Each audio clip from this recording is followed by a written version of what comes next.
Hello and welcome back to another edition of the Velvet Lounge. So as I promised, we are back to conclude our two-part series on Charmstrings.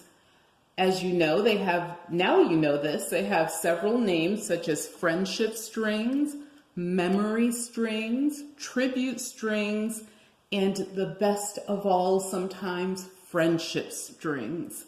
So we talked about touch buttons and all of that.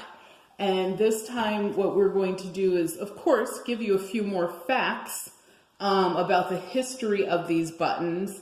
But also I am going to, I promised this, go through some of the charm strings that I have and just kind of, talk about some of the buttons that are on there, what they're made of. Some of the other added little treats, treasures, and accoutrements that were added to these charm strings, which was a common thing to do back then. And I'm also going to talk about what to look for if you are in the market to purchase these. And lastly, you must know where you can go and see these. I have like two museums that I think are the most interesting places to go see these.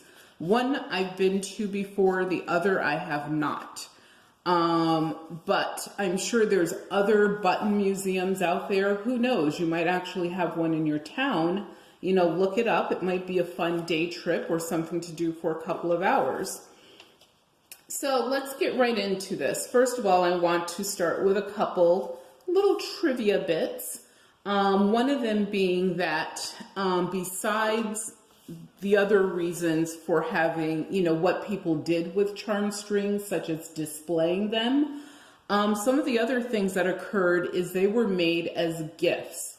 So they were gifted to people. Usually, the charm string would fit that person's personality, have, some of the little trinkets and things on it would be things that they could identify with.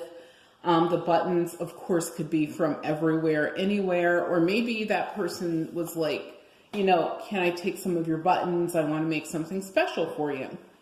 The other thing that most people don't know is these were made as good luck charms. So yes, how people carry their little rabbit foot around? Well, you could actually put one of these gorgeous things on. Imagine making like a necklace out of it, or even making them shorter as like a good luck bracelet. Or maybe you made a really long one just because you needed a lot of extra luck. So yeah, good luck charms. I thought that was really interesting and intriguing. As well as, did you know that the largest collection owned was by John Tinge? You should know that. I mentioned it in the last video. I was just trying to test you. So let's get going. So I'm going to, first of all, I want to talk about this first, because I just want to get it out of the way. First of all, please give us a thumbs up for this video. I'll wait.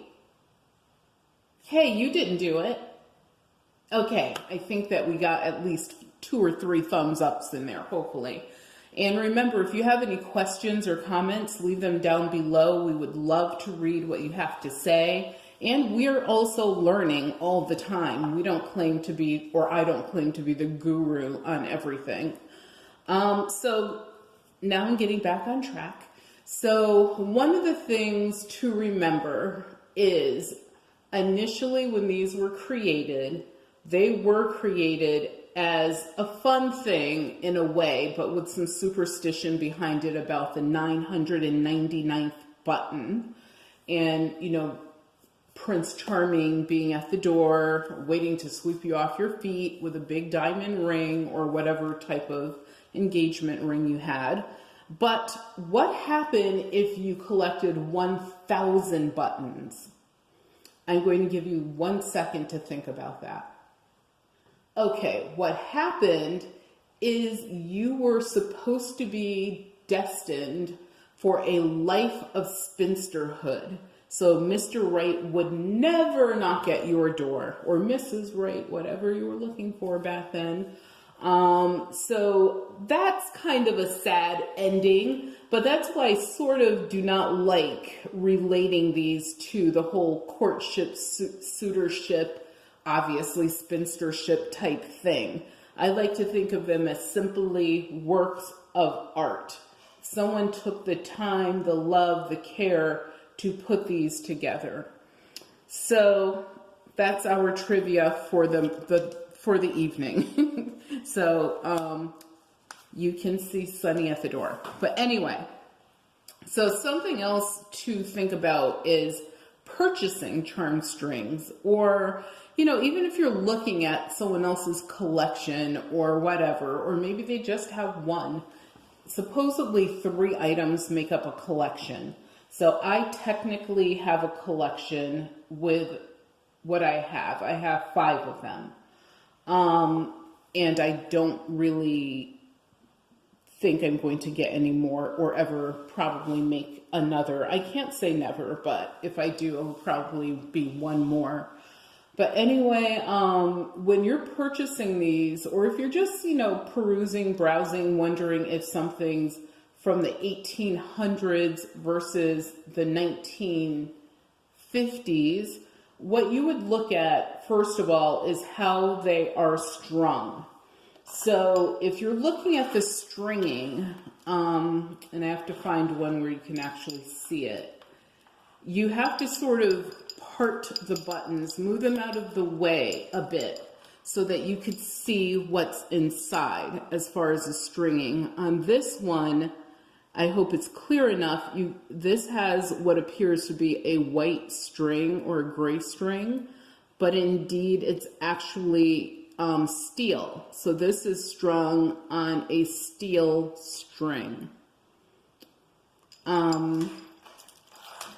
Back in the day, and this is like, when I say back in the day, I am referencing the 1800s. When they strung these, initially they were strung on cotton string.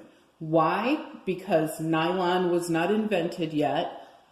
Steel is a possibility. I don't think so. I don't think they had any machinery that would have gotten a steel string this thin. So if you're ever looking for one that's really old from that era, it should be on a black or white. In the white string would have miscolored. By now, just due to age, it's probably slightly yellowed, if not more. And it also might be a bit dirty. But if you see that, you know, you might be on the road to finding something that looks authentic. Also, even if the string is black, it should look a bit worn because remember, age, time, we're talking about a thread that is going to be well over 100 years old. So if it looks, you know, too new, too perfect, if the string doesn't show any wear at all, that is probably something that's newer. And newer could be as new as yesterday. So that's just something to also think about. The next thing you would look at is what's on the charm string. You know, what type of little accoutrements or additions like this, you know, do you see? How old are these? You also want to look at, of course, the most important thing, the buttons themselves. If you look at the buttons and they look, you know, brand new, or they're made of materials that, you know, are only used today, then that also will give you a clue as to the date. If you look at some of the buttons, you know, and all of them appear to be from the 1800s, then you should be able to figure that out based upon the materials that they are made of. And I mean, if you think about it, most charm strings never reached 999 buttons. It is highly unusual to find one that has reached that number of buttons from the 1800s. Stuff that came after that, yes, it's definitely very possible you could find some that have 1,000 buttons on them. However, are you going to take the time while you're looking to purchase something to count every button? I don't think so. And if so, you're not going to get a great deal. Maybe, of course, when you get home, you'll have the time to do that. So this is like, something to think about for people who really know how to buy and, do it in a way that they can get a really good deal. The other thing to remember is on my Charmstrings, for example, this button is from the 1800s. And I have other buttons that predate the 1800s or from the 1700s. And I have some which are Civil War buttons. That's why they're so old. And I also have buttons that are newer on my Charmstrings. So that's the other thing to remember is your Charmstring might have a variety of buttons from different eras. Does that, take away from the value? Not really. It depends. If you have a bunch of plastic buttons on it that are from, 1980 or yesterday, of course, that definitely lowers any value. But, and of course, if you go out there on the internet today, you'll see that, I hate to say this, but in China, they make all sort of little characters and Pikachus and, a little palm tree, a flower, a little doggy, whatever it is, in different shapes. For the more authentic Charmstrings, they didn't necessarily use stuff like that. But if you have one that's from the 1950s, for example, which I have a 1950s, what I call a character button on one of these Charmstrings, and I have one that's like a figural thing. You could tell and here's one actually. This one is this particular button right here is made of glass, the yellow one. And it's a piece of fruit. Okay, what type of fruit is this? I have no idea. It doesn't necessarily look like fruit I would eat. But that is a button from the 1950s. So, just things to think about. I think that if you ever buy these, that it should be based upon the fact that you really like what you see, that you really want to know the story. You want to get home and dig into these buttons and really, try to figure out what they are as far as, what they're made of. Maybe you'll even figure out who some of the makers are. Some of these buttons are signed. If you know the family, obviously, that gives you some provenance, which can add to the value, especially if it's in writing. And if it's, one of the things that I found, which I thought was amazing, and I'm using it for my thumbnail for this particular series, which I'm like, I kind of didn't want to because I sort of like the way this looks laying out everywhere. But anyway, is if you ever find a photograph from the 1800s, look to see if the lady has a Charmstring draped somewhere in the photo. That is incredibly awesome if you ever find it. And it needs to be an original photograph, not a copy. And that's obviously a huge cross collectible. And also the Charmstring community. I'm giggling because I'm like, the Charmstring community, they would love that photo. They would want to pry it from your eager hands. So that would be something, as you can see from my thumbnail, it's probably hard to see it because it's black and white, but that would be amazing to find. And what I'll do is in the description, I'll put a link to where you can find this photo so that you can see it maybe a little bit better on your computer. You can enlarge it and things like that. So that's, you know, how I try to date these, as well as I try to date any button that way, just an individual button, looking at that, or any vintage sewing implements. You know, the type of buttons, the little odds and ends, unfortunately, sometimes are harvested by people. So what do I mean by harvested is they will literally cut them, you know, cut these strings so they can take away, you know, the buttons that they like the most, you know, the little, like this one has a gold dangler on it. I think you can see that pretty well. It's a bird that's hanging at the bottom, and it's hanging from this. So they will, you know, actually test, you know, especially if they're a person who's really, let's say, looking for silver and gold or platinum, you know, they will test these, and they will actually, like this is sterling silver. They will actually take off the little charms and things. And I mean, how much is this worth? It's silver. It's worth very little, but they will do that just to recover the metal, and they could care less about the button or what they just destroyed. And it's just a lack of knowledge. If they knew what the value of one of these was, I can guarantee you they would resell these. They would not, you know, tear them apart. So they're not tearing them apart because they hate charm strings. They're just tearing them apart because they don't know that this is more than strands of buttons. So unfortunately, what happened to a lot of charm strings is they did not survive the test of time.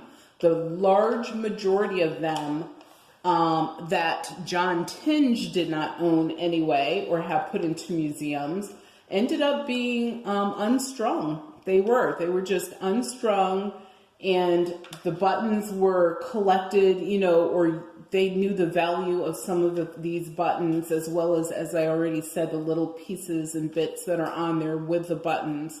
So that was, you know, unfortunate lost history. And the reason that history was lost is because some family member probably, you know, put it away in a corner, didn't want to give it to anyone else, and it was not displayed anymore. And when it was discovered much later on, you know, it was just looked at as another thing. But in each one of these charm strings, there's history. There's a reason why they were made.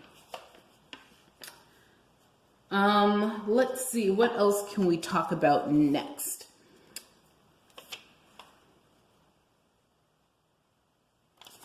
So I think that's all the topics actually that I want to cover. So the next thing that I'm going to do is talk about, I might end up doing this in just one more video. So this might be a total of 3 videos, 1, 2, and 3.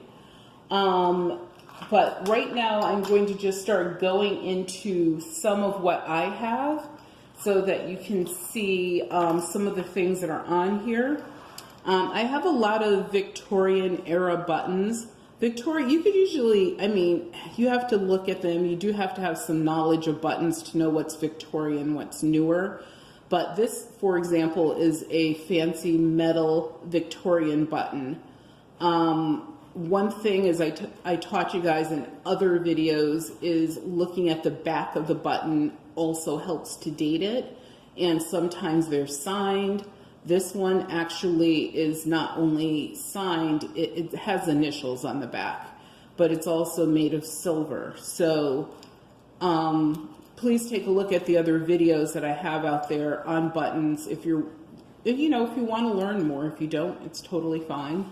This is a lucite and metal button, which I thought was really interesting. And like I said, and there's some buttons on here. This has the initial P.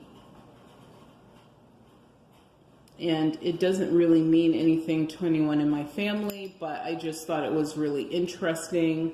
You know, it's definitely, has a patina on it. This is a really old button I don't know if you could see it in this picture, but it is also signed on the back. And I have to be careful with these because, as I told you guys, these are like, you don't want to, if you snap this, all of the buttons and everything else will fall off. So you do have to be careful. This is a really interesting button. This is glass. So the center of it is glass, and the outer part of it is an aged lucite. This one is an early lucite and glass button combination. And look at how they faceted this button. It's like the glass on it is really nice and it's very prominent. And then several of my Charmstrings have religious, I call them relics on it. But, you know, charms, you know, little pieces of a pope's garment, that type of thing. This one is really cool because it's encased in lucite. It has like brass surrounding with this braiding on the edge. And it actually came from Italy. Coins were a common thing on a charm string. This is a little coin. It does not have a date on it, so one of the ways that you could date these is by looking at coins. If the coins have a date on it, it'll give you an idea of when it was made. And something else to remember is that, and this coin is from Belgium, is that you could have a variety of eras on a charm string. So let's say this segment was made in 1850. This segment may have been made in 1890. This segment may have been made in 1900, and so on. So in one charm string, you could have a variety of eras. So that is not uncommon. And it's just because it would take, you know, an authentic one, it would take a while for it to be made, over years or even decades. This one, I don't know if you can see it, it says Italy on it. It's a, as you know, I call these religious relics. And it's Mary, which is a really great name, by the way. Here is another really old button. This one probably dates to about 1900. And there's a seed pearl that probably came off of, or not a seed pearl, but I think it's called a sea pearl. I don't even know if that's what this is. I don't think it is because it has like a yellowish pink almost color to it. And it's an actual pearl. We tested it, and I assume that this probably came from a necklace that broke. But I don't know. I mean, it's just a pretty thing that was collected over time. Here's another very old button. And this one has 2 lions and a shield. It almost looks Hawaiian. I think that that may be a Hawaiian button, but I'm not sure. And soon I'm going to have to stop the video because I don't want to go on too long. I know you guys have other things to do, but I do want to show you, you know, more in this collection. So I will do that in a second video for you, or actually a third in the series, but the second where I'm talking about what's actually on these. And I showed you this previously, and I don't know if I'll be able to easily open it, but there is a locket on this one. I probably should have staged this so that it was open before I started. So forgive me. There you go. And I'll show you what the inside looks like. So there's a locket on this one for 2 photos. And I snapped it back, and this is the outside. The back is just plain, but what an unusual shape for a locket. And that's a really old piece. Thank you, Grandma. And once again, and I do, yes, one of the other things that I found I like besides mirror back buttons, if you watched any of my videos in other series, you know I love my mirror backs. I am starting to really love this rhinestone lucite combination. I really like that. I just can't imagine how many times this was probably washed, worn, and somehow that stone is still, you know, in there, and they would have heat pressed this in. So, I mean, that's just pretty cool to me. And this, to me, when I look at it, especially looking at it here in person, it's a gorgeous button. It really is really nice. My assumption is this is probably maybe 1930s. And let's do just a couple more. I showed you this before, but this is would have been a shoe clip. So people did not buy shoes like we do now and have closets full of them. What they did is you have the same pair, you know, maybe a couple, if you were lucky, maybe you had a few pairs of shoes that you wore regularly or in rotation, depends upon events. And what they would do is the ladies would put buckles on their shoes so that it changed the look and, you know, gave them just a fresher look. So ingenuity. Too bad we don't do that nowadays, but it's just how it is. And this is a crucifix that I showed you before. It has like this flower rosette in the center on the back, and it's like an ebonized wood that's here.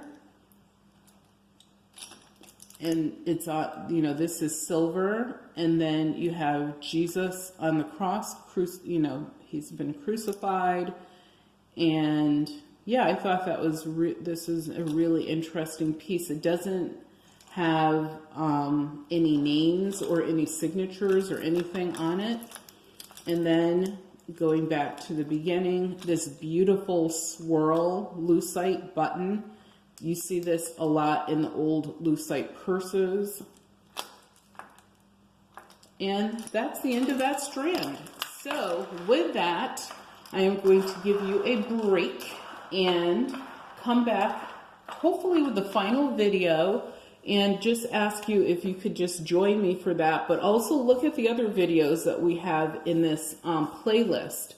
I put all the button videos together so you can find them easily, and if you ever need to reference them because you found something and you want more information on it, hopefully it's a good reference point for you. Please share the videos. As I stated, I do not claim to know everything, so if you have anything you can add, I would greatly appreciate it. Or if you just like the videos and want to encourage me to keep going, I appreciate that as well. We now have a Patreon account. It would be awesome if you became a patron.